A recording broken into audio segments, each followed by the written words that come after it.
निकाय चुनाव को लेकर हाईकोर्ट का फैसला आ चुका है। मेरे साथ बात करने के लिए उत्तर प्रदेश कांग्रेस के प्रदेश अध्यक्ष बृजलाल खाबरी जी हैं। सर, इस फैसले को किस तरह देखते हैं आप? जो फैसला आया है, सरकार की जो मंशा थी उसमें थोड़ा सा विराम लगा है।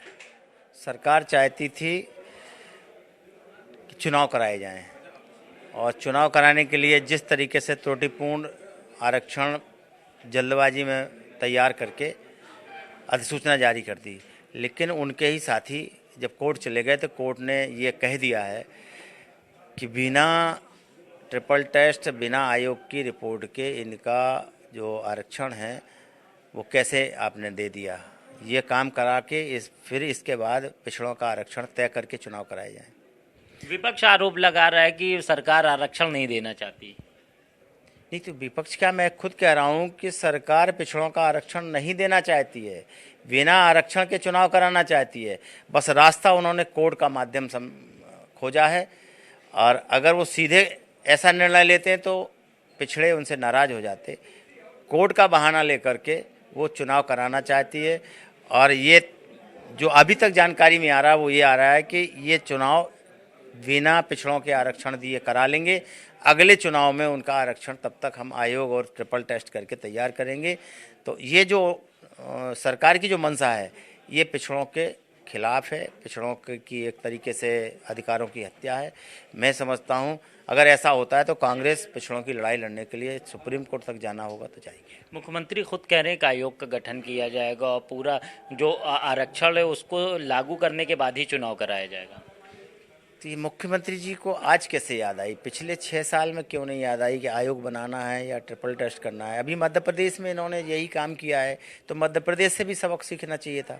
मध्य प्रदेश ने भी पिछड़ों को अलग हटा करके सीधे सीधे एससी का आरक्षण दे करके चुनाव करा दिए हैं। उसी तर्ज पर उत्तर प्रदेश में भी चुनाव कराए जा रहे हैं। ये कोई एक राज्य की बात नहीं है, इनकी जो स्ट्रेटजी बनती है वो सभी राज्यों में लागू होती है। उत्तर प्रदेश में भी ये चाहते हैं कि ऐसे मुकाम पे आके खड़े हो जाएं कि हमें पिछड़ों का आरक्षण ना देना पड़े, वो चुनाव करा लें। ये नितांत गलत है। एक और सवाल है, भारत जोड़ो यात्रा यूपी में होने वाली है, राहुल गांधी भी आएंगे, तो विपक्ष के किन किन नेताओं को इन्वाइट किया गया है? भारतीय जनता पार्टी को छोड़ करके सभी दलों के छोटे बड़े नेताओं तक हमारी आमंत्रण पत्र पहुँचे हैं और बहुत सारे लोग इस यात्रा में शामिल हो रहे हैं। भारत जोड़ो यात्रा को लेकर एक पत्र भी भेजा गया था राहुल गांधी जी को कि वो यात्रा कोरोना की वजह से अभी रोक दें। ये तो जब सब तरफ से हार गए तो कोरोना हथियार बना रहे हैं। राहुल जी की यात्रा को रोकने के नए नए तरीके खोजे जा रहे हैं और राहुल जी की यात्रा जो है वो रुकने वाली नहीं है। राहुल जी गंतव्य स्थान तक पहुंचेंगे। कोरोना का बहाना भी उनका नहीं चलेगा क्योंकि कल तक कोरोना था नहीं। जब यूपी में यात्रा घुसने लगी तो अचानक कोरोना का जिन्न कहां से निकल पड़ा।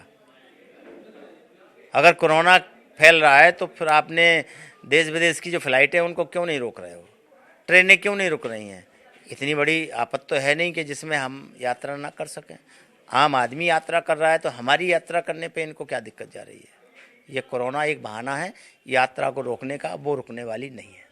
बहुत शुक्रिया हमसे बात करने के लिए। कांग्रेस के प्रदेश अध्यक्ष बृजलाल खाबरी थे, जिनका कहना है कि कोर्ट का फैसला जो आया है वो सही है और भारतीय जनता पार्टी आरक्षण की विरोधी है। यही वजह है कि वो चुनाव अब नहीं कराना चाहती है।